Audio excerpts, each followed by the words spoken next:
ಇದು ಅಂಜಲಿಯನ್ನು ಕೊಂದ ಆರೋಪಿಯ ಎಕ್ಸ್ಕ್ಲೂಸಿವ್. ಸಿಸಿಟಿವಿಯಲ್ಲಿ ಅಂಜಲಿಯನ್ನು ಕೊಂದ ಹಂತಕ ಬಂದದ್ದು ಸರಿಯಾಗಿದೆ. ಆಟೋದಲ್ಲಿ ಬರ್ತಾನೆ ಆತ, ಕೊಲೆ ಮಾಡಿ ಎಸ್ಕೇಪ್ ಆಗಿದ್ದಾನೆ. ಬಿಳಿ ಶರ್ಟ್ ಹಾಕೊಂಡು ಬರ್ತಾನೆ, ಬ್ಲ್ಯಾಕ್ ಕ್ಯಾಪ್, ಬಿಳಿ ಶರ್ಟ್ ತೊಟ್ಕೊಂಡು, ಅದು ನೀಟಾಗಿ ಸಿಸಿಟಿವಿಯಲ್ಲಿ ಸರಿಯಾಗಿದೆ. ಅಂಜಲಿಯನ್ನು ಕೊಲ್ಲೋದಕ್ಕೆ ಅಂತಾನೆ ಬಂದಿದ್ದ ಅಂತ ಕಾಣುತ್ತೆ. ಮುಖ ಕಾಣದೇ ಇರೋ ಹಾಗೆ ಕ್ಯಾಪ್ ಧರಿಸಿ ಬಂದಿದ್ದ, ಕೊಲೆ ಮಾಡಿ ಹಾಗೆಯೇ ಓಡ್ ಹೋಗಿದ್ದಾನೆ ವ್ಯಕ್ತಿ.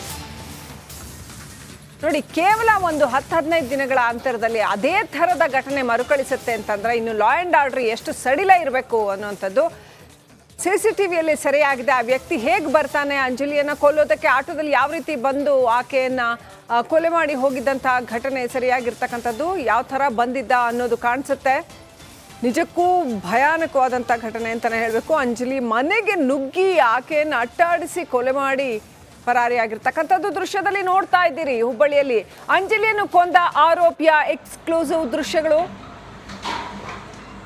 ಹಾರಿಬಲ್ ಅನ್ಸುತ್ತೆ, ಭಯಾನಕ ಅಂತಾನೆ ಹೇಳಬೇಕು. ಈ ರೀತಿ ಬರ್ತಾನಾತ ರಿಕ್ಷಾದಲ್ಲಿ ಬಂದಿರತಕ್ಕಂಥ ದೃಶ್ಯ ಸಿಸಿಟಿವಿಯಲ್ಲಿ ಸರಿಯಾಗಿದೆ. ನೋಡಿ ಹೇಗೆ ಬರ್ತಾ ಇದ್ದಾನೆ ಅನ್ನೋದನ್ನ ನೋಡ್ತಾ ಇದ್ರ ದೃಶ್ಯದಲ್ಲಿ.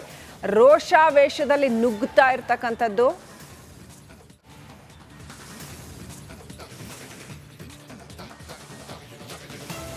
ಹೀಗೆ ಬಂದು ಚಾಕುವಿನಿಂದ ಆಕೆಯನ್ನು ಇರಿದು ಕೊಂದು ಹೋಗುವಂಥದ್ದು, ಆಕೆಯನ್ನು ಅಟ್ಟಾಡಿಸಿ ಕೊಂದು ಹೋಗುವಂಥದ್ದು, ಹಲವು ಬಾರಿ ಇರಿದು ಕೊಂದು ಹೋಗುವಂಥದ್ದು. ಹೇಗೆ ಸಾಧ್ಯ ಆಗುತ್ತೆ? ನಾರ್ಮಲ್ ಸಹಜವಾಗಿರ್ತಕ್ಕಂಥ ಮನುಷ್ಯರು ಯಾರಾದರೂ ಮಾಡೋ ಕೃತ್ಯನ ಇದು ಅಂತ ಅನ್ಸುತ್ತೆ.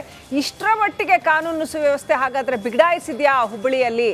ಯಾರು ಎಷ್ಟೊತ್ತಿಗೆ ಬೇಕಾದರೂ ಬಂದು ಈ ರೀತಿ ಕೊಲೆ ಮಾಡಿ ಹೋಗಬಹುದಾ?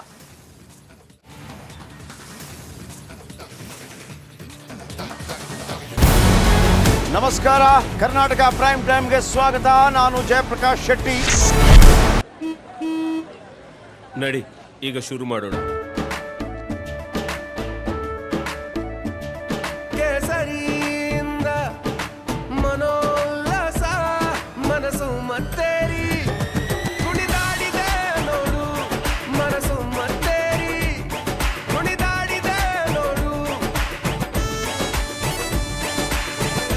ಕ್ಷಣ ಕ್ಷಣವೂ ಆಚರಿಸಿ ಕೇಸರಿ ಹಬ್ಬ.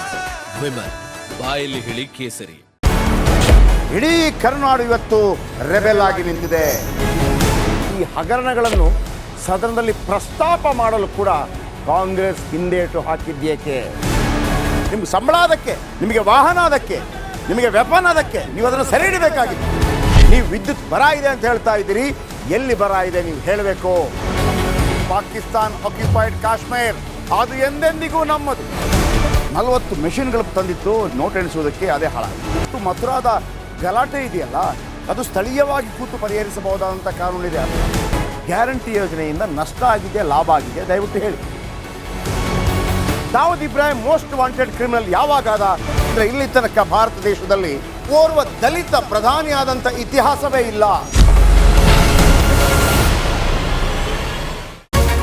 ರಿಪಬ್ಲಿಕ್ ವರ್ಲ್ಡ್ ಆಪ್ ಇದು ಕೇವಲ ಅಪ್ಲಿಕೇಶನ್ ಅಲ್ಲ, ಸಮಗ್ರ ಸುದ್ದಿಗಳ ಸಂಪರ್ಕ ಮಾರ್ಗಕ್ಕೆ ಕ್ರಾಂತಿಕಾರಿ ಬದಲಾವಣೆ. ರಿಪಬ್ಲಿಕ್ ವರ್ಲ್ಡ್ ಆಪ್ ಕೇವಲ ಸುದ್ದಿ ಅಪ್ಲಿಕೇಶನ್ ಅನ್ನ ಪರಿಚಯ ಮಾಡ್ತಾ ಇಲ್ಲ, ಬದಲಾಗಿ ಡಿಜಿಟಲ್ ಸುದ್ದಿ ಬಳಕೆಯ ಹೊಸ ಯುಗಕ್ಕೆ ನಾಂದಿ ಹಾಡ್ತಾ ಇದೆ. ಇದೊಂದು ಬ್ರೇಕಿಂಗ್ ನ್ಯೂಸ್, ಪ್ರಭಾವಶಾಲಿ ಕಾರ್ಯಕ್ರಮಗಳಿಗೆ ಗಟ್ಟಿಯಾದ ವೇದಿಕೆ. ರಿಪಬ್ಲಿಕ್ ವರ್ಲ್ಡ್ ಅಪ್ಲಿಕೇಶನ್ ಈಗ ಲೈವ್ ಆಗಿದೆ. ಗೂಗಲ್ ಪ್ಲೇ ಸ್ಟೋರ್ ಮತ್ತು ಆಪಲ್ ಆಪ್ ಸ್ಟೋರ್ ಎರಡರಲ್ಲೂ ಲಭ್ಯವಿದೆ. ಈಗಲೇ ಡೌನ್ಲೋಡ್ ಮಾಡಿ.